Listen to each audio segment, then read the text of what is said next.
Lucas sat on the edge of the couch, his hands clasped tightly, elbows digging into his knees. His eyes stayed locked on the floor, lifting only to watch Vivian pace back and forth, twisting her wedding ring like it weighed more than it should. The silence between them was deafening, but inside his mind was screaming. The woman who had once been his safe haven now felt like a stranger. They lived under the same roof, but it no longer felt like home. The air in the room was thick, suffocating, heavy with words left unsaid. 5 years of marriage, 7 years of love, but in that moment, all Lucas could feel was distance. He remembered the first time he saw her, at a party he had no expectations for. Vivian stood near the grill, laughing with friends, a soda can in her hand. She wasn't trying to grab attention, yet she had it effortlessly. There was something about her, a freedom most people only pretended to have. That night, their conversation flowed like they had known each other forever. Music, dreams, fears, they covered it all. Before he knew it, she had him completely. Every day with her felt like peeling back a new layer of life. She made him laugh, made him think, made him believe in something bigger than himself. They moved in together before their first anniversary, and while some thought it was too soon, for them, it felt inevitable. Life was good.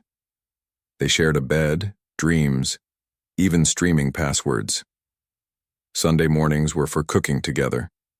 Lazy afternoons for planning their future, one where their kids ran barefoot in the yard while they held hands on the porch. Vivian wanted to start a business combining her passion for design and cooking. Lucas wanted to climb the corporate ladder to build stability for them both. They were a team, or so he thought. The proposal wasn't elaborate. No Paris skyline, no sunset beach, just a Saturday morning, 2 plates of pancakes and a silly internet video making them laugh. Lucas pulled a small box from his hoodie pocket, voice trembling, and said, "I want to laugh like this with you every day for the rest of my life." She cried, she laughed, she said yes, and he believed with every fiber of his being that this was forever. But forever had cracks. Vivian, once obsessed with wedding plans, suddenly lost interest. She ignored the planner's messages, brushed off decisions. "It's just too much work," she'd say. "I don't want to think about it right now." Lucas trusted her, reassured himself that it was just stress. He didn't want to push, didn't want to doubt, but deep down, something felt off.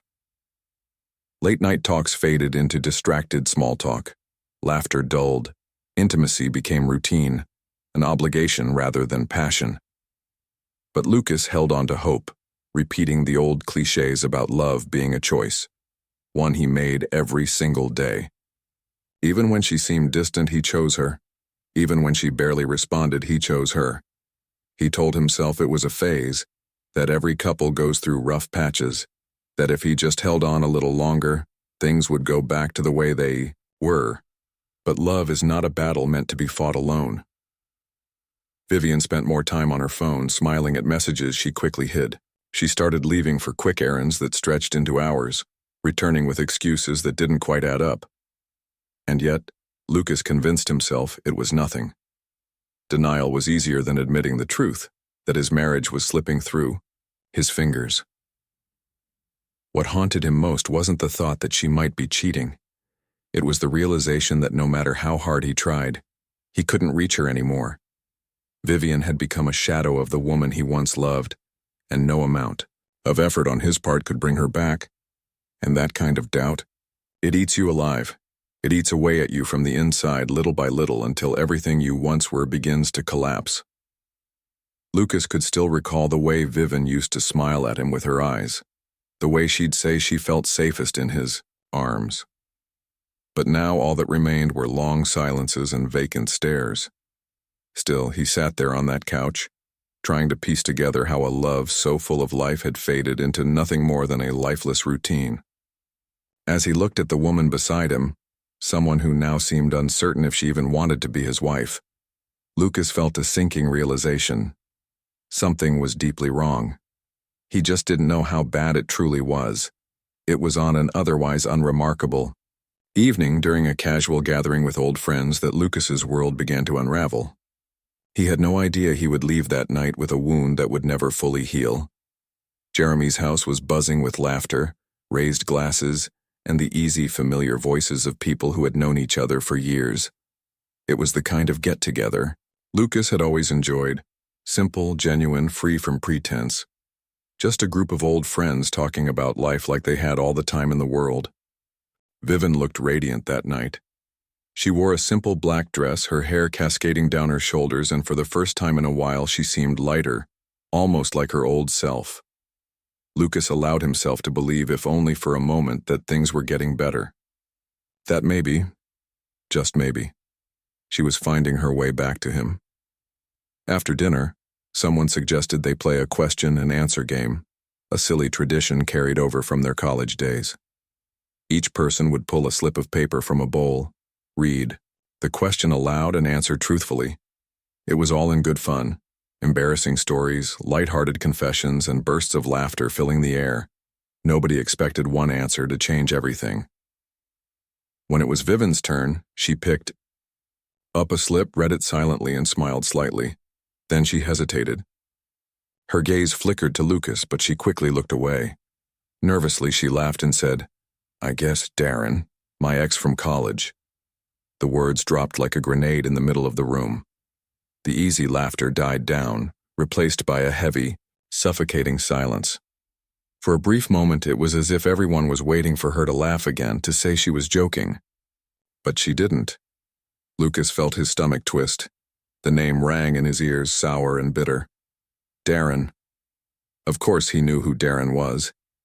Vivian had mentioned him in passing over the years, always with disdain, always as a reminder of what she never wanted to experience again. He cheated on me, made a fool of me. I would never want someone like that in my life again. That's what she had always said. And yet, here she was, admitting in front of all their friends that if she could relive any past relationship, it would be that one. That one.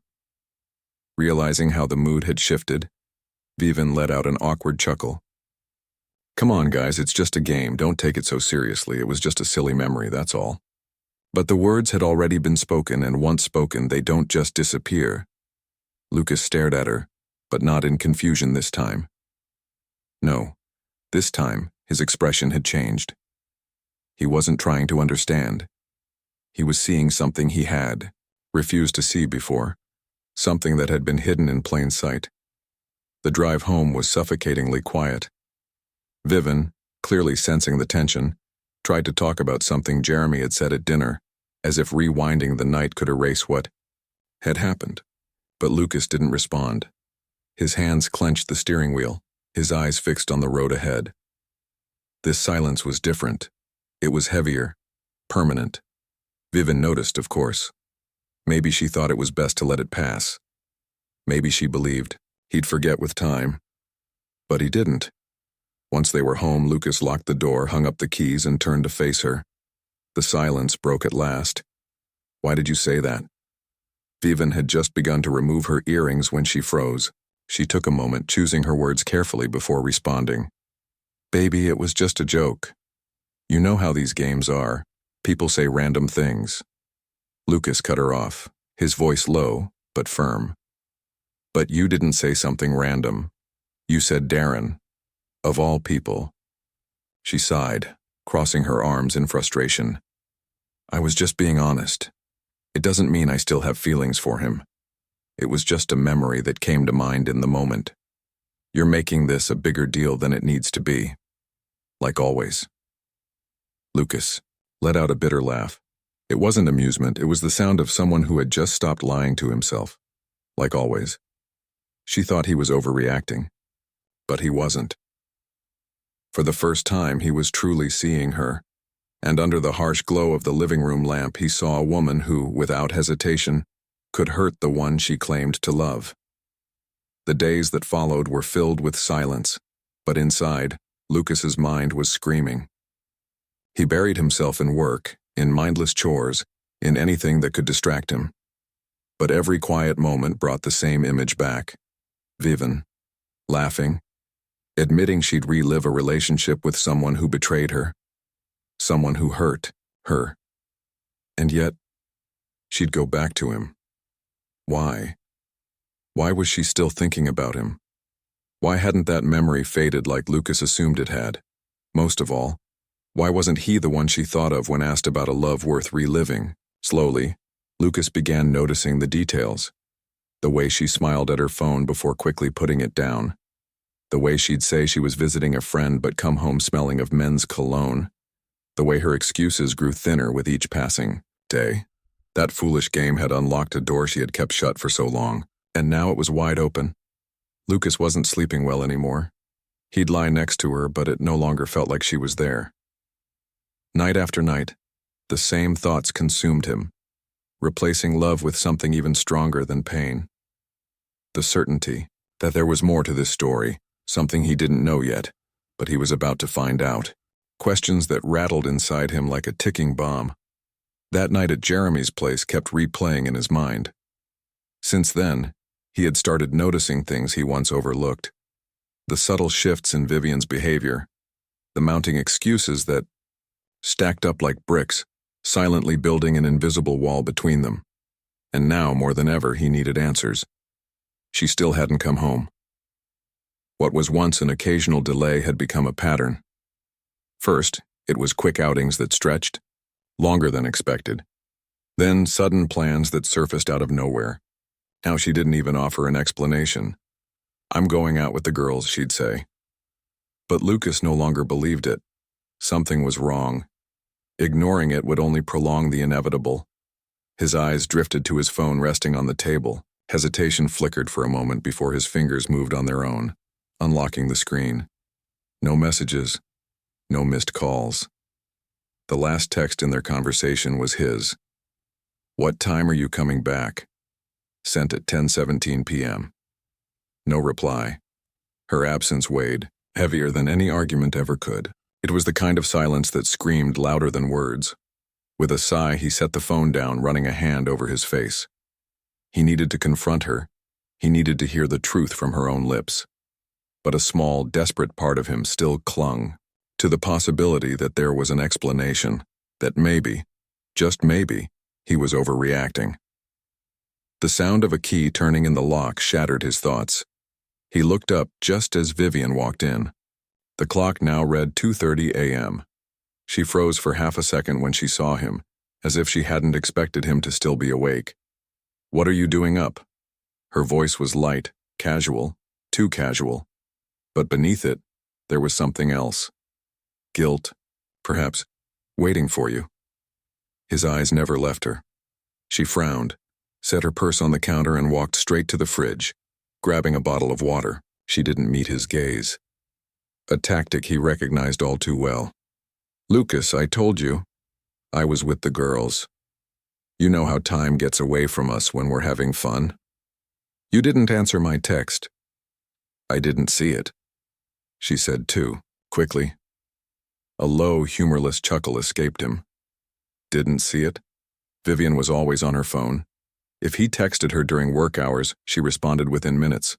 But now, conveniently, she hadn't seen it? He leaned back in his chair, arms crossed. "Then tell me, where were you really?" She finally met his gaze, but there was no indignation, no shock. Just calculation, like she was carefully choosing her next move. "I already told you, Lucas, I was with the girls." He tilted his head slightly. "And if I call them right now, will they back you up?" Silence. She glanced away, pressing her lips together. A flicker of hesitation crossed her face, and in that moment he had all the confirmation he needed. Still, he needed to hear it. "Do you want me to be honest?" She exhaled, the words slow and heavy. A shiver ran through him. He wasn't sure he did, but there was no turning back now. "Yeah, I do." Vivian took a breath, looked at the table, then at him. "I need some space." For a moment, Lucas thought he had misheard. "What?"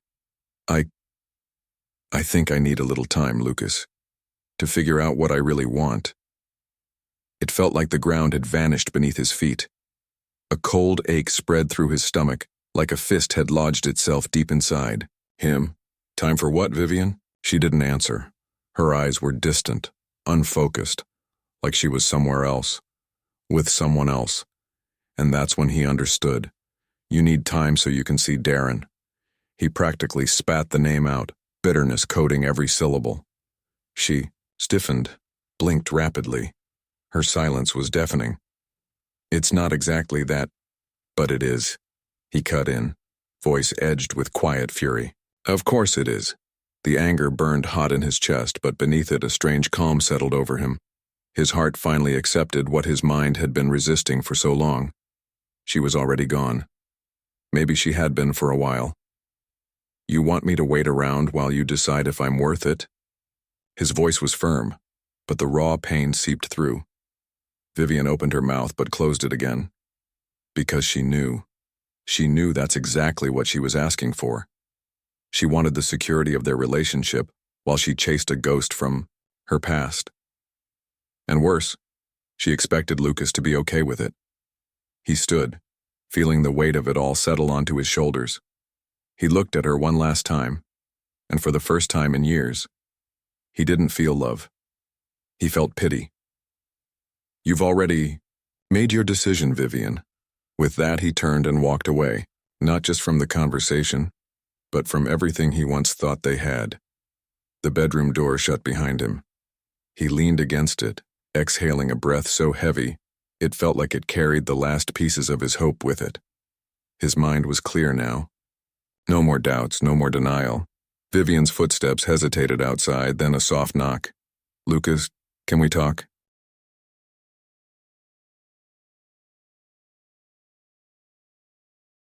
Now I will stop the story here. Part 2 coming soon.